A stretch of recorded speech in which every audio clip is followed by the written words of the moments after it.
Story 3065। Hello दोस्तों, मेरा नाम है विजय और आप सुन रहे हैं स्टोरी 3065। तो दोस्तों, आज की कहानी जो मैं आपको सुनाऊंगा वो बहुत ही ज़्यादा डरावनी और भयानक है। इससे सुनने के बाद आपका शरीर कांपने लगेगा। ऐसी खतरनाक कहानी आप लोगों को शायद ही कहीं और सुनी होगी। तो चलिए ज़्यादा टाइम वेस्ट ना करते हुए सीधे कहानी पर आते हैं। दोस्तों, क्या हो जब इंसान की सांसें भी थमने लगे, जब इंसान की रूह भी कांपने लगे, तो अंदाज़ा लगाइए कि उस वक्त इंसान के जहन के अंदर कैसा माहौल होगा।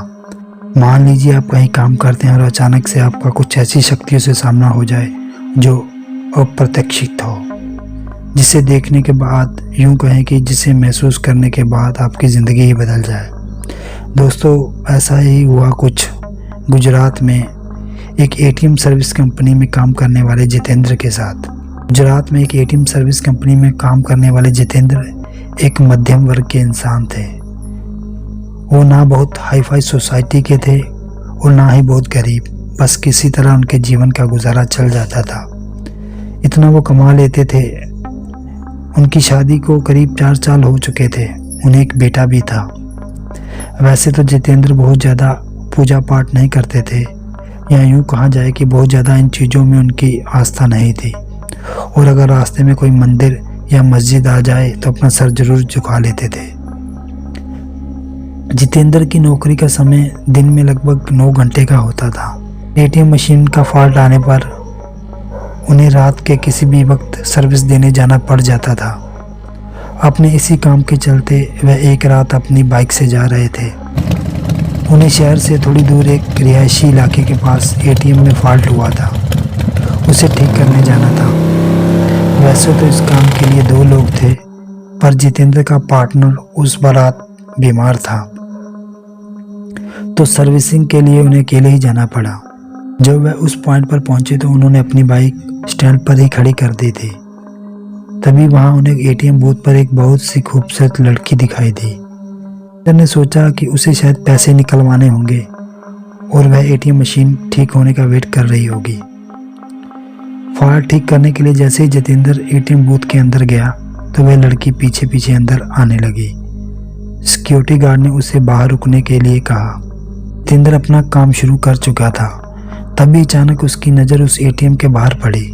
वहाँ उन्होंने जो देखा उसे देखकर उसके पसीने छूट गए। बाहर जो लड़की खड़ी थी अब वो वहाँ पर नज़र नहीं आ रही थी। उन्होंने चारों तरफ नज़र घुमाई, लेकिन उसे कोई नहीं दिखाई दिया। उसकी उत्सुकता बढ़ गई। चूँकि रात का समय था और माहौल भी वीराना और सन्नाटा था।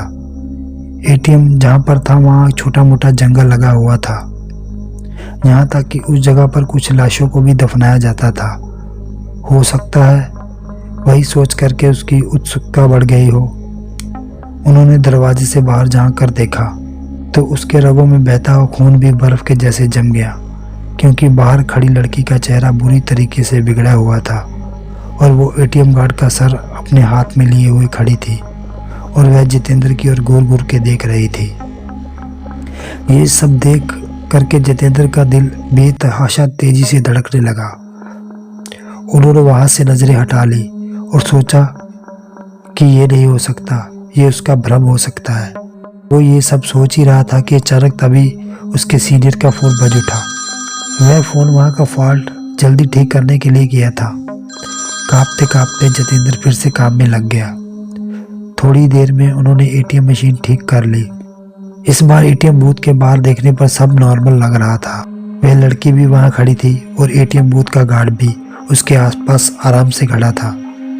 जितेंद्र ने सोचा कि पहले जो भी देखा होगा वह सब उसका भ्रम ही होगा।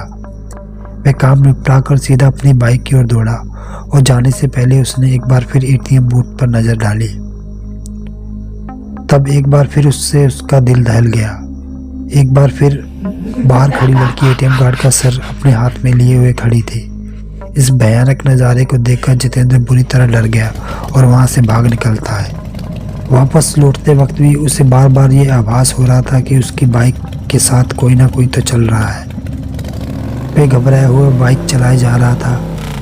न जाने अचानक कैसे ही उसकी बाइक बंद हो गई और ठीक एक बरगद के एक पेड़ के पास जाके रुकी। जितेंद्र को यकीन नहीं हो रहा था कि उसके साथ ये सचमुच हो रहा है।